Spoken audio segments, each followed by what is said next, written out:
Well, Sarah's with us here today, and you've had Botox, liposuction, fillers, calf implants, cheek implants, tummy tuck, microdermabrasion, et cetera, et cetera, et cetera. Where are you getting the money? Because just your head alone, lips, teeth, chin, nose, Botox, $530,000.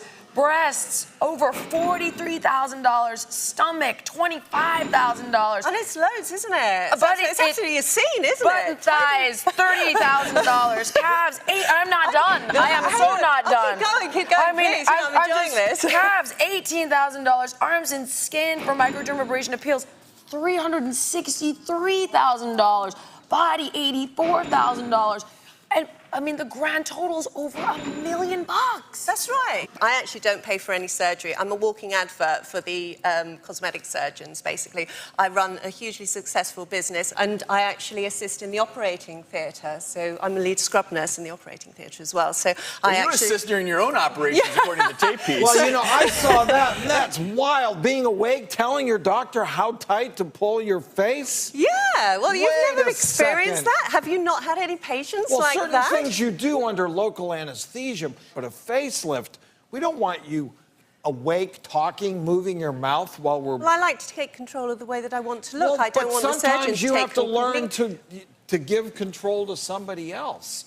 Why should I do that? I'm a professional in the because industry. somebody has I a don't knife need in their to. hand I and don't it's need on to. their face, and you're telling them where to cut and how to cut, and I don't Well, think of course I am. Why would you want to leave it to the surgeon to tell you how you want to look? The concern I think we have are the dangers that you could be in, and so I'm going to say... Why should you be concerned about me, though? Because why wouldn't we be? You're a human being.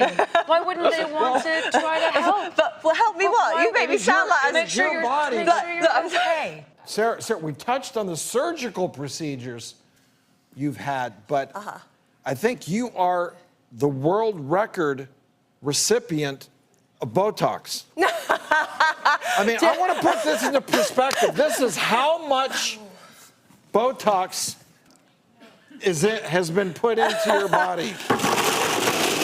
Wow.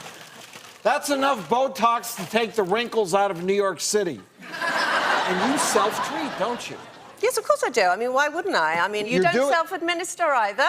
Well, I will admit, I have on occasion. Well, you've had but Botox. it's not the same trying to do You've it. had Botox.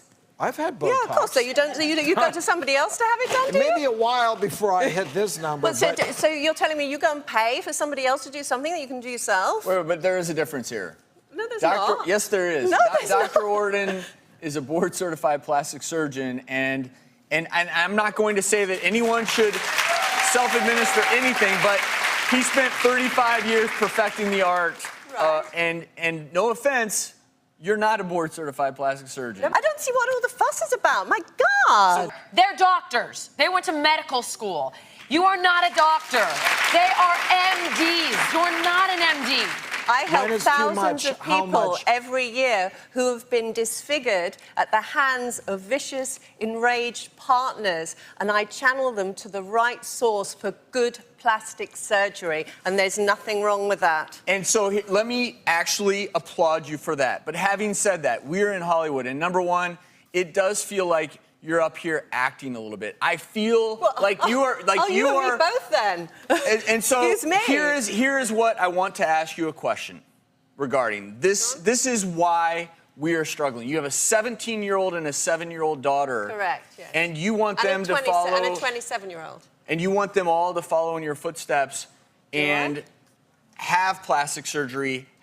You've injected Botox into your daughter, your 17-year-old daughter. No, I haven't injected Botox into my daughter. Oh, wait. Okay, so that is a different... I allowed my daughter to have Botox. We need to go to break, but Sarah, you just said something to me. You said that you've never injected your daughter with Botox. I allowed her to have Botox. I allowed my daughter to have Botox. I want to get to that after the break because you've been on the show before and said some things that were different. So we're going to talk more with Sarah about the risks that she's exposing her daughters to